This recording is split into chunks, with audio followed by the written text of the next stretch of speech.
वालेकुम मेरे प्यारे दोस्तों, कैसे हैं आप सब। उम्मीद करता हूं कि सारे भाई ठीक ठाक होंगे। आज हम बात करने वाले हैं एओपी के बारे में कि एओपी क्या होती है। एओपी एसोसिएशन ऑफ पर्सन होती है।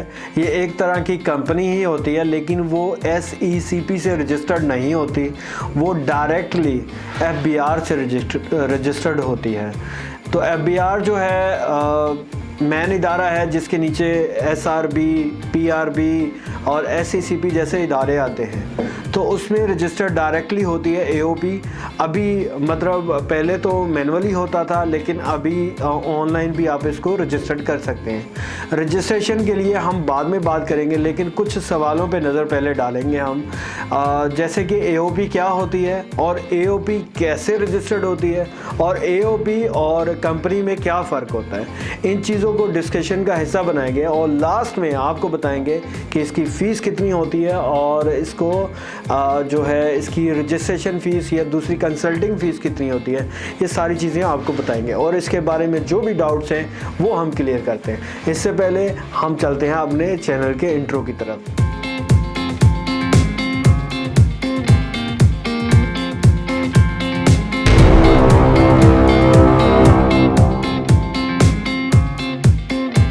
अभी हम आपसे रिक्वेस्ट करेंगे कि जब आपको हमारी वीडियो पसंद आए, हमारी इन्फॉर्मेशन आपको इन्फॉर्मेटिव लगे, तो आप हमारे चैनल को सब्सक्राइब ज़रूर कीजिएगा और बेल आइकन को ज़रूर दबाइएगा और जाते जाते लाइक का बटन, अगर कोई सवाल हो तो कमेंट में ज़रूर छोड़िएगा। तो चलते हैं अपने पहले सवाल की तरफ। पहला सवाल है हमारा कि एओपी क्या होती है। एओपी रजिस्टर्ड जो होती है वो FBR में होती है।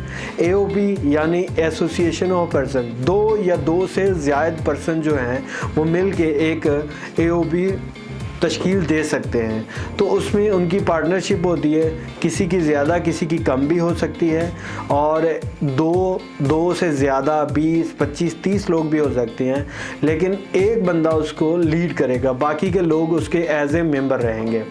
तो उसको जो अगर बात करें कंपनी और एओपी की, तो कंपनी रजिस्टर्ड होती है SECP से और एओपी रजिस्टर्ड डायरेक्टली हो जाती है FBR से। तो SECP में अगर कंपनी रजिस्टर्ड कराते हैं, उसमें ये होता है कि आपको SECP के भी रिटर्न्स फाइल करने पड़ते हैं, उसमें भी एक्टिव रहना पड़ता है, प्लस आपको FBR में भी रजिस्टर्ड रहना पड़ता है, उसमें भी अपने रिटर्न्स और एनुअल क्वार्टरली आप उसके रिटर्न जो है वो फाइल करते रहेंगे। अगर हम बात करें एओपी की, तो एओपी के सिंपल रिटर्न्स ही फाइल होते हैं, साल के बाद रिटर्न्स ही फाइल होते हैं इनकम टैक्स के, कि आपकी एओपी ने कितना टर्नओवर किया, उसमें एक्सपेंसेस कितने थे और उसमें मतलब जो आपकी बात की जाए शेयर कितना था, वो सारे उसमें से निकाले जाएंगे। जैसे ही हम उसको टर्नओवर बताते हैं, जी हमारी कंपनी का टर्नओवर 5 मिलियन था, 10 मिलियन था, जितना भी था, उस मिलियन के हिसाब से सबका शेयर निकलेगा। जब सबको शेयर दे दिया जाएगा, तो जब वो अपनी रिटर्न्स में शेयर जाहिर करेंगे तो वो टैक्स से एग्जेम्प्ट होगा।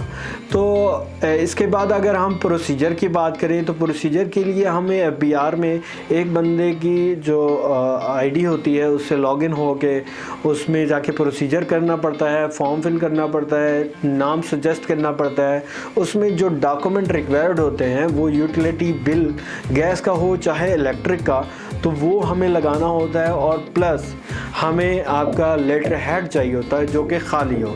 उसके बाद दूसरे नंबर पे हमें चाहिए होता है एग्रीमेंट जो आप सब लोगों का हुआ हो और उसमें ये वाज़िया तौर पे लिखा हो कि किस बंदे का कितना शेयर है। तो एग्रीमेंट तो अभी मैं आपके साथ शो नहीं कर सकता, आइंदा वीडियो में इंशाल्लाह मैं आपके साथ जो एग्रीमेंट है वो ज़रूर शेयर करूंगा ताकि आप लोगों को नॉलेज हो सके कि किस तरह का एग्रीमेंट होता है। तो लिहाजा सेकंड चीज़ की तरफ चलते हैं कि आपका जो कंपनी का लेटर हेड होगा, उस लेटर हेड के ऊपर एक अथराइजेशन जो लेटर वो बनेगा, उस पर सबके सिग्नेचर होंगे, वो सब मेंबर्स जो हैं वो सब उसको अथराइज़ करेंगे कि मतलब ये हमारी कंपनी को लीड करे। तो इस तरह से वो सारी चीज़ें जो हैं PDF में हम अपलोड करते हैं। अपलोड करने के बाद कुछ टाइम के प्रोसीजर के बाद तो वो चीज़ जो है वो एक्टिव हो जाती है। उसके लिए एक और चीज़ चाहिए होती है, वो होती है एक फ़ोन नंबर और एक ईमेल एड्रेस। ये 2 चीज़ें बहुत ज़रूरी होती हैं क्योंकि उस पर वेरिफिकेशन होती है आपकी कंपनी की, उसी पे सारी इन्फॉर्मेशन जो है वो आ रही होती है। तो इसके बाद मैं आपसे रिक्वेस्ट करूँगा कि अगर आप हमारे चैनल पर नए हैं तो दोबारा से रिक्वेस्ट कर रहा हूँ कि हमारे चैनल को सब्सक्राइब ज़रूर करें। और ये सर्विसेज अगर आप हमसे हासिल करना चाहते हैं तो नीचे डिस्क्रिप्शन में हमारा व्हाट्सएप नंबर, ईमेल एड्रेस, सब चीज़ें मिल जाएंगी। आप उस पर भी रब्ता कर सकते हैं। आप कमेंट में भी कोई भी सवाल पूछ सकते हैं। जाते जाते हमारी वीडियो को लाइक ज़रूर कीजिएगा, शेयर ज़रूर कीजिएगा दोस्तों के साथ, ताकि ये इन्फॉर्मेटिव वीडियो दूसरों तक भी पहुंच सके। फ़ी अमान अल्लाह। पाकिस्तान जिंदाबाद।